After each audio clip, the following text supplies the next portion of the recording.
రైతుల పక్షాన వాళ్ళు మా దృష్టికి తెచ్చిన కొన్ని సమస్యలు మీ దృష్టికి తెద్దామని ఇంత దూరం వచ్చాం సార్. మేము కొత్తయే సార్, కొత్త మేము మాట్లాడే 6 క్వశ్చన్లు కొత్తయే సార్. మీకు సిద్దిపేట జిల్లాలో మీరు ఇంతసేపు ప్రమాదాలు జరుగుతున్నాయి అంటే మా దగ్గర ఇప్పటి వరకు 36 ప్రమాదాలు జరిగినాయి సార్. సిద్దిపేట జిల్లాలో ఎలసిటీలో అత్యధికంగా మా జిల్లాలోనే మేము అనుకుంటున్నాం. ఎందుకంటే పూర్తి సమాచారం మా దగ్గర లేదు. ఇది ఎందుకు జరుగుతుందని మేము క్షేత్రస్థాయిలో పరిశీలించగా దాదాపుగా 100 నుంచి 200 ట్రాన్స్ఫార్మర్లు నీటిలోనే ఉన్నాయి సార్. ఎందుకంటే స్ట్రెచ్చర్ల మీదనే నీటిలోనే ఉన్నాయి. ఒక్కొక్కటి కిలోమీటర్ దూరం ఉంటే మా ఏఈలు కానీ డిఈలు కానీ వారు వచ్చి తీయరు కదా సార్. మా రైతులే ట్రాక్టర్లు కానీ ఎడ్ల బండ్లు కానీ కట్టుకొని లోపల నుంచి బయట తేవడం వల్ల బయటకు వస్తున్నాయి సార్. వీళ్ళు ఇక్కడ ఏం చెప్తున్నారంటే సీఎండి గారు కానీ మీరు ఏం చెప్తున్నారంటే మా ఏఈలే ముడతారండి, మీరు ఎవరు ముట్టొద్దు, లైన్ మెన్లు ముడతారు, ఏఈలు ముడతారు, మీరు దేవద్దు. ఎక్కడ క్షేత్రస్థాయిలో ఒక్క ట్రాన్స్ఫార్మర్ కూడా ఎవరు తెచ్చినట్టున్నారని అక్కడే ముక్కు 4 రాస్తారు సార్. ఏ ఏఈ కానీ ఏ లైన్ మెన్ కానీ ముట్టారు సార్. మా రైతులే తీసుకొచ్చి బయట వేస్తేనే ఆ ట్రాన్స్ఫార్మర్ వస్తుంది తప్ప ఎవరు తేవడం లేదు సార్. సిద్దిపేట జిల్లాలో అత్యధికంగా 6 ప్రాజెక్టులు కట్టడం జరిగింది సార్. మా దురదృష్టం అది, మేము అదృష్టం అనుకోవడం లేదు. ఎందుకంటే ఈ ప్రాజెక్టుల ద్వారా భూములు నష్టపోయింది మేమే, ఈ ప్రాజెక్టుల ద్వారా విద్యుత్ నష్టపోయేది మేమే. ఎందుకు నష్టపోతున్నాం అంటే అప్పుడున్న కాంట్రాక్టులు తెచ్చి మొత్తం రోడ్డు ప్రాజెక్టు బయట పోల్లు పడేసారు సార్. వాళ్ళు మధ్యలోనే క్యాసారాలు కట్టిరు దానికి, అది ముట్టుకొని మా రైతులు చచ్చిపోతున్నారు.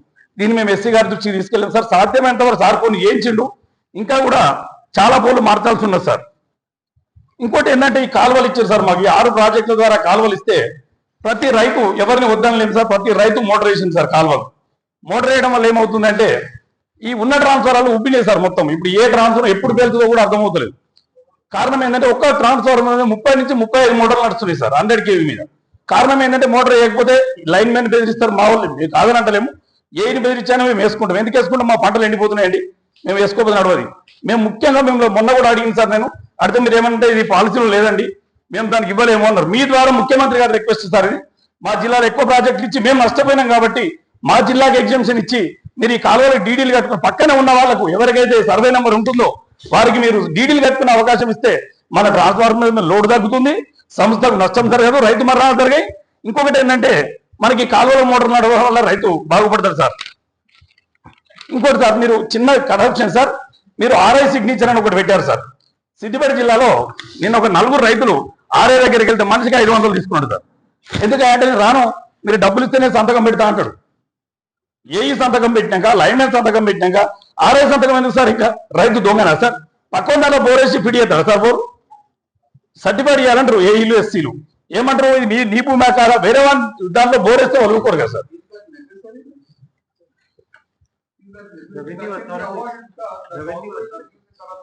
కరప్షన్ సార్, 500 తక్కువ తీసుకుంటాడు.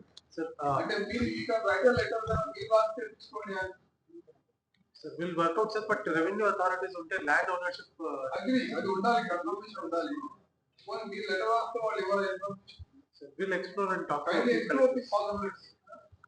Next ఇంకొక సార్, ఉస్నాబాద్ డివిజన్ లో సార్ హెచ్పిడిఎస్ అనే స్కీమ్ ద్వారా 16 kV ట్రాన్స్ఫార్మర్లు వేసారు సార్.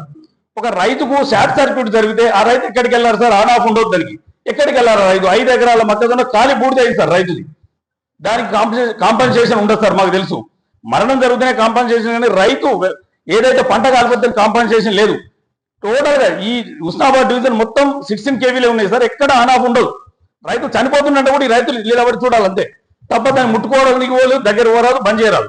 వాటికి అన్నిటికీ మీరు ఆన్ ఆఫ్లు ఇవ్వాలని కోరుతున్నాం సార్. ఎందుకంటే రైతులు మరణాలు చెందుతున్నాయి, ఈ వ్యవసాయ పొలాలు మొత్తం అంటుకుంటున్నాయి సార్. ఇంకొకటి సార్, ఈ వ్యవసాయ ఆధారంగా ఆవులు బళ్ళు సాదుకుంటాం సార్ మేము. మాకు ఒక డిఈ గారు, ఆయన పేరు మీకు ఇప్పుడే చెప్తా సార్, విజిలెన్స్ డిఏ సార్, ఈయన పేరు కృష్ణ. మీరు బొదరోళ్ళు నీళ్ళు ఎట్లా పెడతారంటే ఎట్లకు అంటాడు. మీరు చిన్నప్పుడు మేము చిన్నప్పుడు ఎక్కడ దాకా ఇచ్చినాం సార్ నీళ్ళు ఎట్లకు? జేజే నీళ్ళు ఎట్లకు పెట్టొద్దు అంటాడు, ఆవులకు పెట్టొద్దు అంటాడు. ఏం పెట్టాలి సార్? మేము దొంగలమా? అంటే మేము చెరువులో నీళ్ళకు కూడా మేము ట్యాక్సీ కట్టాలి సార్? మా గోదావరికి నీళ్ళు పెట్టుకుంటే ఈయన మీరు ఎట్లా పెడతారంటే మీ మీద కేసు రాస్తా అంటాడు. 3 రైతులకు సార్ ఓన్లీ చాప్ కట్టరు. సరే మేము 4లో మేము తీసుకుంటామని వెళ్ళాం సార్. మాకు 2లో ఇచ్చారు, కేటగిరీ 2లో. కేటగిరీ 2లో వచ్చిన 4లో మీరు ఎందుకు తీసుకోలేదని అడిగాడు. చాప్ కట్టర్కు 3 phase కావాలి సార్, దీనికి 2 phase కావాలి. ఇది పాలు విండడానికి మిషన్. మాకు ఇండస్ట్రియల్ దగ్గర లేక 3 phase రాదు. 5 గంటలకు కరెంట్ బంద్ చేస్తారు, 12 గంటలకు కరెంట్ ఇస్తారు. అప్పుడు ఆ రైతు ఏం చేయాలి సార్? ఈ చాప్ కట్టర్ 5 గంటల కంటే ముందు 15 నిమిషాలు నడిపించింది సార్. ఒక్కొక్కరి 30,000 ఫైన్ రాసినట్టు సార్ రైతులకు. 2 ఆవులు అమ్ముకొని కట్టారు సార్. నిన్న పాలిచ్చి ఆవులు అమ్ముకొని వీళ్ళకు విజిలెన్స్ లో కట్టారు. అంటే వీళ్ళు నిజమైన దొంగలను పట్టుకోరు సార్. ఎవరైతే రైతు ఉంటారో రైతులు మాత్రం పట్టుకుంటారు వీళ్ళు. ఆవులకు నీళ్లు పెట్టడానికి ఈ నీళ్లు మీరు ఎట్లా పెడతారండి? దీని మీద కూడా కేసు చేస్తా అంటాడు రైతు ప్రశ్నిస్తే. మేము ముఖ్యంగా కూడా ఒకటే సార్, వ్యవసాయాన్ని మీరు బతికించాలి, మీరు కూడా నాణ్యమైన పాలు తాగాలంటే విధులేనితో దాడులు ఆపాలి సార్. ఫస్ట్ రైతుల మీద వాళ్ళు దొంగతనం చేస్తలేరు సార్. ఏజీఎల్ మీద నడిచేది 15 నిమిషాలే సార్, అది చాప్ కట్టర్ నడిచేది 10 లేదు. మీరు అట్లా కాదండి మేము ఇయ్యము అంటే 2 మీటర్లు ఇవ్వాలి సార్. ఒకటి చాప్ కట్టర్కి ఇవ్వాలి, ఒకటి సింగిల్ ఫేజ్కి ఇవ్వాలి.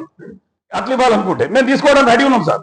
ఎందుకంటే ఈ చాప్ కట్టర్కు 3 ఫేజ్ కరెంటే కావాలి సార్, ఈ పాలు వినడానికి సింగిల్ ఫేజ్ కరెంట్ కావాలి. కాబట్టి రెండింటి పర్మిషన్ ఇవ్వండి. ఇంకొకటి సార్, విద్యుత్ మీరు 18 గంటలు ఇస్తున్నారు, 19 గంటలు ఇస్తున్నారు అని లెక్కలు పెడుతున్నాం సార్. అయితే మా దగ్గర ఏమవుతుందంటే 6 గంటలకు పోతుంది సార్, రాత్రి 12:30కు వస్తుంది. రైతు ఆ 12:30కు పోయి కరెంట్ పెట్టాల్సి వస్తుంది. ఇంకొక గంట ఎలక్ట్రిక్గా బంద్ చేసి 5 గంటలకు బంద్ చేసి 10 గంటలకు ఇవ్వాలని కోరుతున్నాం సార్. 2 గంటలు అదనంగా పవర్ ఇవ్వాలని కోరుతున్నాం సార్. ఎందుకంటే పొలాలు ఎండిపోతున్నాయి, 4 గంటల కంటే ఎక్కువ బంద్ చేయొద్దని కోరుతున్నాం సార్. మీరు ఇవన్నీ రాసిచ్చారు, రాసి ఇవ్వలేదు సార్, ఇవ్వలేదు సార్. మరి ఇవన్నీ రాసి రాసిస్తా రాసిస్తా. అయితే ఇది ఒక 2 గంటలు పెంచడం వల్ల రైతుల పొలాలు ఎండిపోకుండా కాపాడుకున్న వాళ్ళం అయితే సార్. ఒక మా జిల్లానే కాకుండా తెలంగాణ జిల్లాలో ఎక్కడైనా ఇదే ప్రాబ్లం ఉంది సార్. ఇంకొకటి సార్, మొన్న ఎన్సాన్పల్లి విలేజ్ లో సార్, ఇప్పుడు మిత్రుడు చెప్పినట్టు 40 సంవత్సరాలు దాటిన కండక్టర్ వైర్ సార్, ఆయన వాళ్ళ బావ ఏడి పోయిన ట్రాన్స్ఫార్మర్ బంద్ చేయగానే 11 kV మీద పడ్డది సార్. స్పాట్ డెడ్, అక్కడ చనిపోయాడు. సొంత బావ మరిది ఏడి డిపార్ట్మెంట్ లో వర్క్ చేస్తుండు. ఆయన బంద్ చేయాల్సిన అవసరం లేదు, లైన్ మ్యాన్ బంద్ చేయాలి. ఈ రైతు వైపు బంద్ చేయగానే మీద పడి చనిపోయింది సార్. అప్పటికప్పుడు కరెక్ట్ గా నెల అవుతుంది.